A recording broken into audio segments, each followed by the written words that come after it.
Hello, I'm Cara Brosnan, and I'm joined here today by Tim Hellier and Jonathan Sheed to discuss State Street's research on the global retirement landscape and what it means for Australia's superannuation system as it enters the next phase.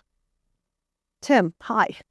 What is Australia's superannuation system attracting so much global attention right now?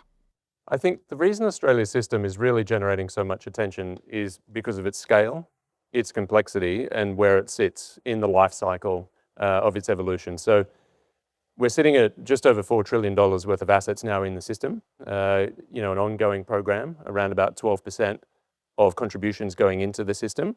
And that really brings with it, significant opportunity, but also significant attention from a global perspective, particularly in terms of other countries and what they're trying to achieve. And they're looking very closely at the Australian system and the learnings that we're, going through as the system grows and develops. We're moving into a retirement phase. So it's probably the first large and mature system that's getting to that point in time. And I think that's really important from a lot of different jurisdictions and the learnings that they can take from the Australian market. John, when you compare Australia's system with other major retirement markets, what stands out about this design to you? I think the Australian system is what you might call a clean, compulsory DC at scale, is how you might describe it. You've got this compulsory contribution going in, but it's supported by a means-tested age pension. And that combination of a means-tested public floor, along with what's arguably close to fully funded DC, is really what defines the Australian system. And a lot of what defines the Australian system is actually a product of history of the last 30 or 40 years. So that 12% guarantee or the minimum contribution, that's ratcheted up over many years. Combine that with the fact that the Australian system includes preservation, which means once the money goes in, you can't take it out before retirement. And those two factors have created a really strong savings default as opposed to an opt-in, which you see in many other parts of the world. And it's created this long runway that's generated the scale that Tim has referred to, that $4 trillion. And so in the Australian system now, the question is not so much, will people save? It's how do you convert that saving into a sustainable retirement income? And following on from that, how do those structural differences influence portfolio construction and risk tolerance? Yeah, that history and that architecture has had a huge impact on portfolio construction. And there's a couple of examples you can give. Firstly, because money has to be preserved or kept in the system, it means it's natural to have a very long-term time horizon. If you're a younger member and you can't touch your money for 20 or 30 years, then you're almost forced to have a long-term time horizon. And that's allowed funds to maintain healthy exposures to kind of growth-orientated assets.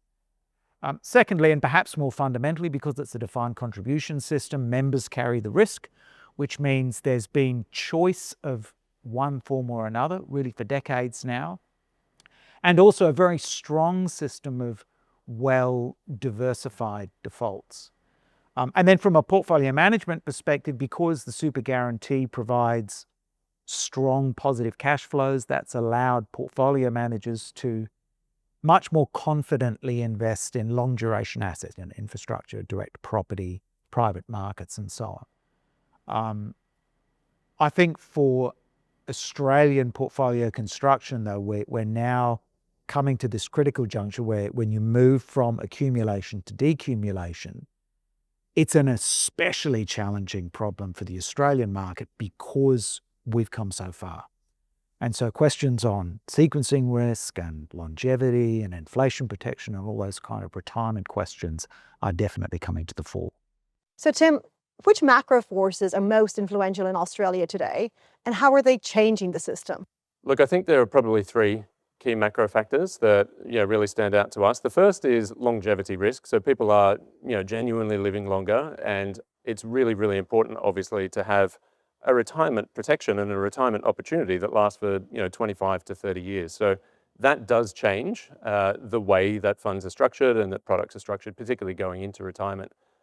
So I think the second thing is around the structure that people are now using in their employment. So there's a lot more part-time work. There are greater gaps between certain parts of the demographics, particularly with lower paid workers as well as women. So a lot of those factors are really translating into, again, the product design and how do we encourage more money into the system. And the third is really the fiscal pressure around the system. So clearly there's still the public pension, which is the ultimate safety net that employees have. But very clearly, the way that the defined contribution system is defined and designed is really about giving employees that opportunity to really build a sustainable balance that carries them through into retirement to reduce the fiscal pressure on the economy overall. And linking on from that, how are these forces changing operating models and servicing requirements for super funds? So because of the scale that we're now seeing in the system, there is a very big focus on resiliency, the ability to operate at scale. So these forces are really raising the bar when it comes to scale, complexity, and risk management. So scale is driving an opportunity in terms of the investment profile, particularly around private markets and the use of technology. Risk management is really driving a need to invest in very robust operational and technology resiliency to protect member balances and to protect the integrity of the system overall. And complexity in terms of what individual members are requiring is really driving different outcomes when it comes to product design, particularly around those retirement outcomes that are required.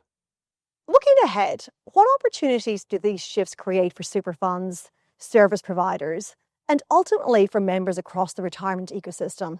John, let's start with you. I think we think of that in terms of value pools. And you could break that loosely into perhaps opportunities for funds and opportunities for service providers. And I think within funds, clearly that dramatic move from accumulation to decumulation is a critical opportunity. And I think the second is not only for individual funds, but for the industry writ large to use scale as an opportunity, not a burden, whether that's through the kind of investments you can pursue, longer duration, illiquid, global, or even how you actually build out the infrastructure of your operation. I think, Tim, that would speak to the sorts of things that a service provider would be looking for. Yes, that's right, John. So, from a service provider perspective, I think the opportunity is really there to create an industrialized retirement system and partnerships that really do, give that scale and give that opportunity for funds and members within those funds to really take comfort around, the resiliency, the scale, and that, member engagement, particularly around the digital advice and that hybrid advice at scale using digital channels. So I think major opportunity there for service providers to play a key role in that overall design and that overall partnership going forward. And lastly, how should funds and providers judge whether they're actually succeeding? It's a great question, and I think I'd respond in three ways. The first is to say, do the members that you're serving have a good sense of a adequate, sustainable retirement income? Now, not do I have a big balance, but do I have this secure, dependable retirement income? I think that's the first test. The second test would be, is the journey seamless and frictionless? What's the member experience? And I think we've seen plenty of that in the press recently. And the third would be, how inclusive is the system? Tim referred earlier to different demographics, different working patterns, different industries. Do you have a system that is broadly inclusive for members across the community? Thanks, Tim. Thanks, John. We look forward to seeing how these opportunities unfold as part of the next chapter of Australia's retirement system.